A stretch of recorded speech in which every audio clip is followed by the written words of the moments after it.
First of all, let's just ignore the fact that I actually look crazy. Other than that, the title of this video is very true. I completely damaged my healthy hair, and it was somehow the best decision that I could have done.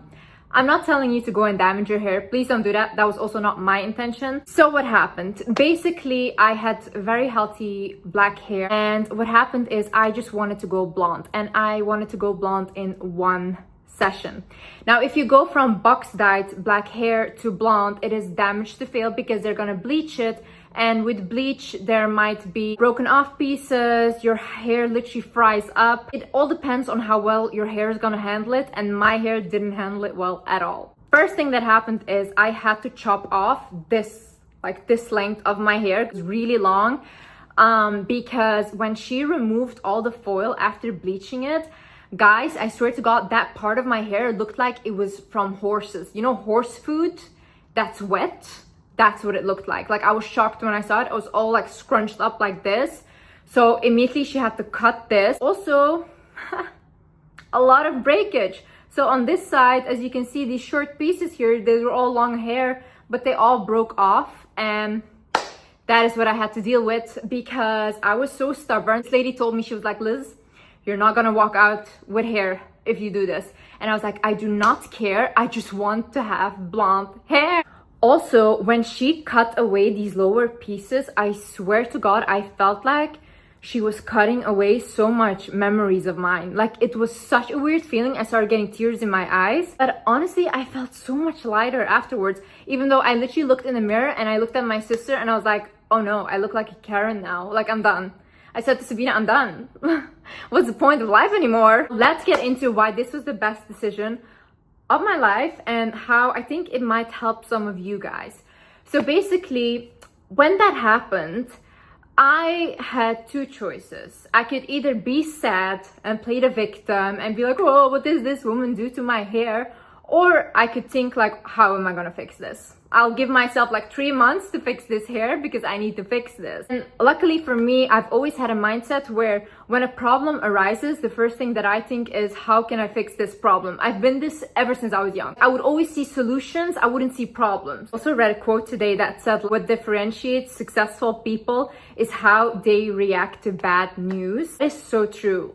Successful people that I know, they all have the same mindset of, how can we fix this the most efficient and fastest way possible. So right before this happened to my hair, I was in really a weird position in life where I was kind of getting everything that I wanted, but I fell into a big comfort zone. But I didn't really have passion anymore for anything, or like a desire to really do anything anymore. And I remember even asking God, like, God, please, like, I want like fire back, I want passion back. After I asked that, this happened to my hair. And I thought like, oh my God, God, are you playing with me? What is this? For me, the process of, for example, now doing hair care constantly and like oiling my hair consistently, all of these things is so much fun to me because daily I see my hair improving and I'm seeing that daily I'm getting closer and closer to my goal. I think that we as humans, we need to understand that when you arrive where you thought that you wanted to arrive, that is not the happiness. The happiness is in the progress. For example, if you go to the gym and you're like trying to get jacked and you're trying to get muscles, when that process of you getting those muscles and they're growing and growing, that is what is going to give you the most motivation and happiness. You know, it's also so funny that sometimes we ask God for something and it comes like in the weirdest way what we want. It comes with a terrible breakup. It comes with losing a job. It comes with like incredible hardship, losing a friendship. But then at the end of that, you get what you wanted, but you just didn't get it in the way that you thought you would get it. But you just have to trust the process. And I think that is the most important thing, because I got what I prayed for. I have passion again. I have fire again. Did I anticipate that I was going to completely damage my hair? No. Also, I feel like people only really change when they have no other choice. Because I was even talking with my husband about this, about you want to help people and you can help them in this way and blah, blah. And I was like, you know what I learned from always trying to help people in my life is that you can never help them unless they want to change. You will never be able to change anyone unless it comes from within them. That's why when people come up to me and they're like, oh, Liz, you changed my life. I'm like, no, you changed your own life and you chose to follow any advice that I gave. I saw this quote from Joe Dispenza where he said, how bad does your life have to get in order for you to change? I feel like when people are really done with themselves, that's when they really change. When people are done with the disrespect they're allowing to get from someone, that's when they leave the person. When people are done with feeling heavy every day, waking up and not feeling great about their body, that is when they change. Like, you can tell them anything. You can tell your friend, leave, leave, leave, like he's not good to you or she's not good to you. They will never leave unless it clicks in their head that, oh my God, I deserve better than this, or like, oh my God, I deserve to feel so good about my body and I am gonna put in discipline to achieve that body. Unless they make that switch, it's never going to happen. I just think it's important to always stay very positive. I've been always a very positive person in my life. Whenever I saw any circumstances that I didn't like, I always thought, yeah, but I can fix this, even delusionally, but I do always fix it. So it works somehow. I remember I went to this hairdresser after what happened with my hair. And when I went to this hairdresser, I sat down and she looked at my hair. She goes like, oh my God, who did this to you? And I go like, oh, this woman did this, blah, blah, at this other salon. And she goes like, whoa, okay. Then what I didn't like is when I sat back down, she went like, you know, I would be so unhappy if I was you. And I looked at her, I was like, huh? I was like, why? And then she goes like, yeah, because your hair is never gonna get better. Like, this is gonna continue breaking off. And then I looked at her, and at this point I had really been working on my hair care and it was already so much better than what it was when I left that salon. And I looked at her and I thought to myself, what a negative mindset you have. Like, it must be hard for you to go through life like this, because first of all, how did that help me right now? You're just making me feel bad about myself and about my hair. And on top of that, if you think like that about circumstances in your life and you think that whatever happened is never going to get better, how are you ever going to evolve? Or how are you ever going to reach your goals? So I just walked out of there. I didn't really say anything. My sister was like, let's go back. Let's go say, like, let's go put it in her place, whatever. I was like, no, I'm not going to say anything. I think that for me, I still walked out of there thinking, no, I'm going to fix this. And I think you should have the same mentality. You know, oftentimes when you want to lose weight, or you want to change something about yourself and you just really want to do what's best for you, a lot of people around you are going to tell you that what you're doing is not right and you shouldn't do that and this and that. But in that moment, you should still stick to your plan. That's it. All the other people outside, they're not living your life. They're not in your shoes. They don't know how miserable you feel. So whatever you do to better yourself, to make yourself happier, do that and really stand in that. And see, the way you fix things is you have to come up with a plan. I was reading this book and they said, if you write your problems down, you've already solved 50% of it, because now they're in front of you and they're basically organized on a paper, okay? So what I did, for example, with my hair is, okay, I immediately came up with a plan. How do I fix this hair? How do I grow hair? Okay, I start hair oiling.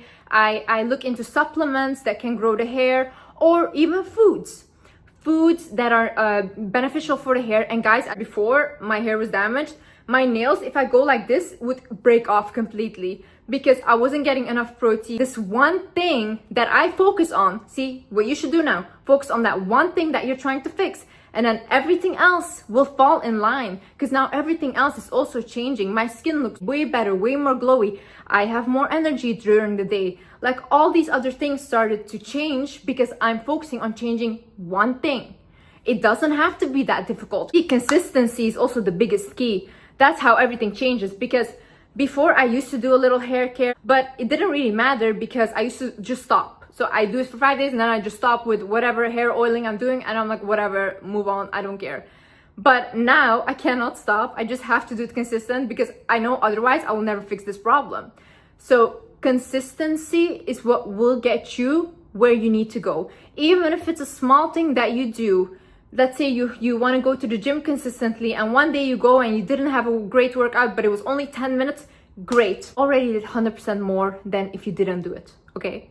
So think like that. See, it doesn't matter about how long or whatever you do. It matters that you show up. It matters that you do something consistently. It's also so funny how like small decisions can change your entire life, because right now I have a completely different routine that I'm following every single day consistently. Also, my hair made me confirm to me that I want to move places, because I live in a place that I absolutely love, the time that I was there, but I always had this feeling I want to move now because I miss like greenery, I miss nature. And one of the parts that pushed me over the edge is also the water.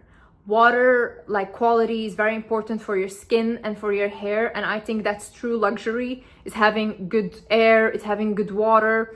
And I just realized that, okay, I'm gonna move, and I already planned my move. I am moving because I want to go to a place that has a lot of greenery, that has good water. It's just so funny that even that decision was made by something so small. It's so crazy how like small decisions can change our entire world and our entire reality. Like you breaking up with a person and that's it. Now you're in a completely different reality with different people around you.